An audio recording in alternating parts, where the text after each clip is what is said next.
খোদ রাজধানীর বাসাবাড়িতে সাপের সন্ধান মিলছে, তাও আবার গোখরা সাপ। বিষধর এই সাপ রাজধানীর গুলশান নিকেতনের মতো অভিজাত এলাকায় গ্যারেজে পাওয়া গিয়েছে। এরপর থেকে রাজধানীবাসীর মধ্যে একটা আতঙ্ক বিরাজ করছে যে সাপ গ্রামগঞ্জে থাকার কথা সেটা খোদ রাজধানীতে কেন, রাজধানীর বাসাবাড়িতে চলে আসলো কিভাবে।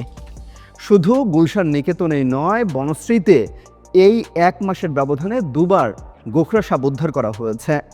শুধু বনশ্রী বা গুলশান নিকেতনেই নয়, ক্যান্টনমেন্ট এলাকা কাফরুলের মতো জায়গা থেকেও কিন্তু সাপ উদ্ধার করা হয়েছে। এছাড়া রাজধানীর বসিলা, এমনকি মোহাম্মদপুরের মতো এলাকা থেকেও, বাসাবাড়ি থেকে, বহুতল ভবন থেকে কিন্তু সাপ উদ্ধার করা হয়েছে।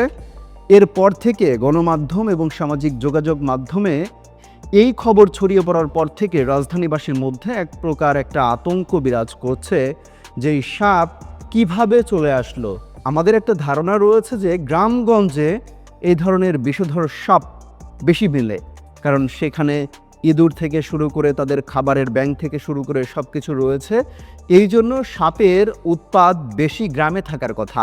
শহরে তো এই ধরনের জিনিস নেই, তাদের খাদ্যের খুব একটা জোগাড় নেই। তাহলে কিভাবে এই রাজধানীর বাসাবাড়িতে বিষধর সাপ আসলো? জানানো হচ্ছে গুলশান নিকেতনের যে সাপটা মিলেছে, যে বাসার গ্যারেজে যে সাপটা মিলেছে, বিষধর গোখরা সাপ, বেশ বড় একটা সাপ মিলেছে।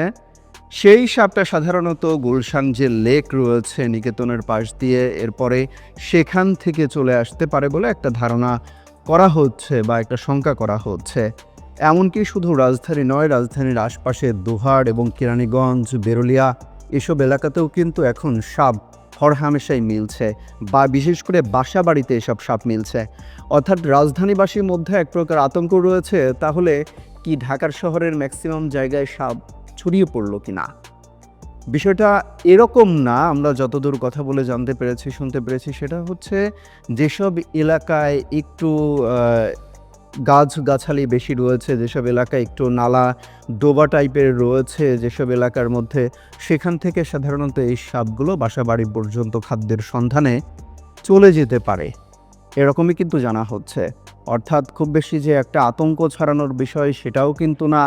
আবার যেহেতু সন্ধান মিলছে, ঢাকার মতো অভিজাত এলাকাগুলোতেও যেহেতু সাপের একটা সন্ধান মিলছে, খোঁজ মিলছে, এখানে উদ্ধার তৎপরতা চালানো হচ্ছে, সেখানে সতর্ক থাকাটাও কিন্তু একটা গুরুত্বপূর্ণ বিষয় হয়ে দাঁড়িয়েছে। এখন সবার একটা অ্যাওয়ারনেস হওয়ার বিষয় দাঁড়িয়েছে। এরপরে ঘটনা হচ্ছে, সাপ যদি বাসাবাড়িতে দেখতে পাই তাহলে কি করব?